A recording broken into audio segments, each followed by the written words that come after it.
Initiative Psychic Energy by Warren Hilton. Chapter 2. Reserves of Power. Stored up energy not in use has been given a name by scientific men. They call it potential energy. In this way it is distinguished from kinetic or circulating energy, by which is meant energy that is at work. For example, a ton of coal in the bin contains a certain amount of potential energy, which is capable of being converted into kinetic energy by combustion. You have a vast amount of potential energy over and above what you actually use. You have formed the habit of giving up trying a thing as soon as you have spent the usual amount of effort on it, and this without regard to whether or not you have accomplished anything. While we all have the power of sustained mental activity, not 1 in 10,000 of us holds to the top pace. Worse still, even such mental energy as we do consume is dispersed and scattered over a multitude of trivial interests instead of being focused upon some one pursuing aim.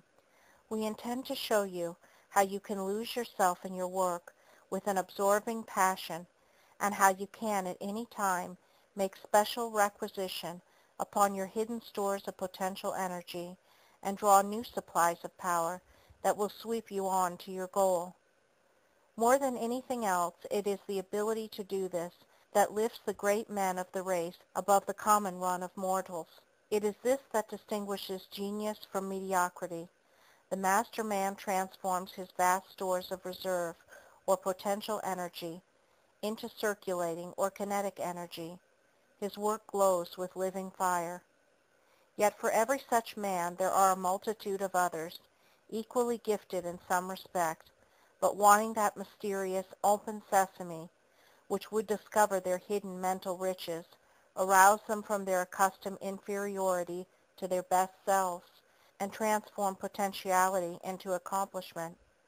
So it comes about that most of us are gems that shine but to illuminate the dark, unfathomed caves of ocean, flowers born to blush unseen. Take an illustration of the way in which this reserve or potential energy is transformed into circulating or kinetic energy. Suppose that you are a countryman and come to live in a large city. The speed with which we do things, our habits of quick decision, the whirlwind of activities of the busy man in town appall you. You cannot see how we live through it. A day in the business district fills you with terror. The tumult and danger make it seem like a permanent earthquake. But settle down to work here, and in a year you will have caught the pulse beat. You will vibrate to the city's rhythm, and if only you make good in your work, you will enjoy the strain and hurry. You will keep pace with the best of us, and you will get more out of yourself in a day in the city than you ever did in a week on the farm. This change in degree of mental activity does not necessarily mean that you are making more of a success of life. Your activities may be ill-directed. Your newfound powers may be misspent and dissipated. But you are mentally more alert. Your mental forces have been stimulated by the stirring environment. And mark this particularly. A number of mental pictures will pass across the screen of your consciousness today in the same time that one mental image formerly required. Now you have learned that with every idea cataloged in memory, there is wrapped up and stowed away an associated feeling tone and an associated impulse to some particular muscular action. Assuming this, you must at once see that here is an explanation of your newfound energy. Your quickened step, your newfound decisiveness of action, your more observant eye, your clear-cut speech instead of the former drawling utterance, your livelier manner, your freshened enthusiasm and enjoyment of life. All of these are but manifestations of a quickened intelligence. They are the working out through the motor paths of mental impulses to muscular action. And these impulses to muscular action come thronging into consciousness because the livelier environment brings about a more rapid reproduction of memory pictures. And here comes a particularly striking fact. One would naturally suppose that the more energy a man consumed and the faster he lived, the more quickly his vitality would be exhausted and the shorter his life would be. As a matter of fact, by the divine beneficence of Providence, your organism is so ordered as to adapt itself within certain wide limits to the demands made upon it. You may call into play all the stored-up resources of your being and still not stake everything upon a single throw, for the supply of mental energy is as inexhaustible as the reservoir of all past experience, while the supply of physical energy involved in brain and nerve activity is, like the immortal liver of Prometheus, renewed as fast as depleted. Two sets of facts that have been established by elaborate scientific experiment will convince you of the truth of these propositions. Professor Patrick of the State University of Iowa conducted some of these experiments. He caused 3 young men to remain awake for 4 successive days and nights. They were then allowed to go to sleep, the purpose of the experiment being to determine just how much time nature required to recuperate from the long vigil. They were allowed to sleep themselves out, and all woke up thoroughly rested. Yet the one who slept the longest slept only 1/3 longer than his customary night's sleep. You have doubtless had the same experience yourself many times.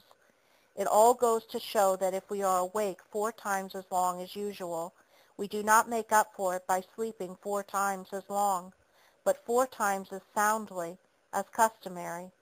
The hard-working mechanic requires no more hours of sleep than the corner loafer, the active man of affairs no more than the dawdler. The time of tissue repair is about the same with all men under all conditions. It is the rate of repair that varies with the demand that has been put upon the body.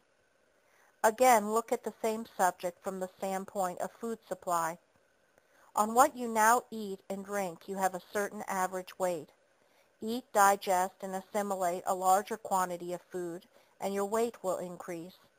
This increase will be greatest at the start, and will gradually slow up until you shall have reached the point beyond which you can gain no more. Given the same hygienic conditions that you have been accustomed to, you will maintain yourself at the increased weight on the increased food supply. Now all this involves clearly enough a greatly increased rate of activity on the part of bodily organs of assimilation and repair. It is a situation on all fours with that of the countryman whose rate of brain activity has been stimulated by an increased mental demand. No man will maintain that better, more nourishing, and more liberal food rations, transformed into increased bodily tissue, with a consequent greater weight and greater muscle strength, would result in a loss of vitality or the shortening of a man's life. Pygmies cannot become giants physically or intellectually, but as the puny youth can by systematic exercise broaden his frame and develop his muscle into at least a semblance of an athlete, and can then go through his healthier appetite and his faster rate of repair maintain himself without effort at the new standard, so can the mentally inert call forth their reserves of energy and maintain a higher standard of activity and fruitfulness. Few men live on the plane of their highest efficiency. Few search the recesses of the well springs of power. The lives of most of us are passed among the shallows of the mind, without thought of the possibilities that lurk within the deeper pools. This accumulation of potential subconscious reserve energy is a result of the evolution of man and the growing complexity of his life. No man could, if he would, respond to all the impulses to muscular action aroused in him by sense impressions. It would be still less possible for him to respond to every impulse to muscular action awakened from the past with the remembered thought with which it is associated. Desire, interest, attention, and the selective will must pick and choose among these multitudinous tendencies to action. Here, then, is another fact that has immediate bearing upon your ability to carry out any ambition you may have. Your every action is the net result of selection among a number of impulses and inhibitory forces or tendencies. As a general thing, consciousness is made up of a number of conflicting ideas, each with its associated feeling and its impulse to action. Just what you do in any particular case depends upon what mental picture is strongest, is most vivid in consciousness, and thus able to overcome all contrary tendencies.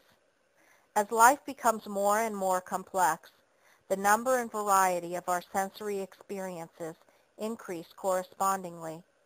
And so it comes about that we have untold millions of sensory experiences, carrying with them the impulses to muscular response, none of which, on account of the multiplicity of conflicting ideas, is ever allowed to find release and actually take form in muscular activity.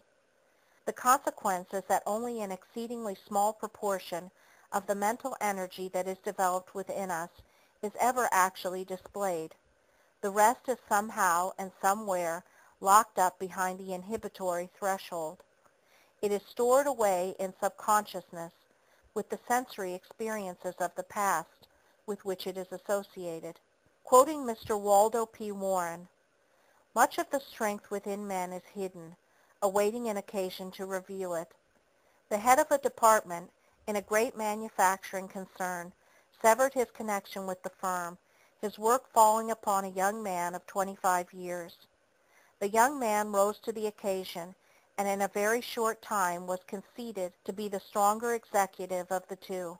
He had been with the concern for several years and was regarded as a bright fellow, but his marked success was a surprise to all who knew him, even to himself. The fact is, the young man had that ability all the time and didn't know it, and his employers didn't know it. He might have been doing greater things all along if there had been the occasion to reveal his strength. Do your employers and superior officers in business realize how much of this hidden strength there is in your men? Perhaps a word from you, giving certain men more scope, would liberate that ability for the development of both your business and your men. Do you workers know your own strength? Are you working up to your capacity? Or are you accepting the limits which the circumstances place about you? End of Chapter 2. Recording by Andrea F.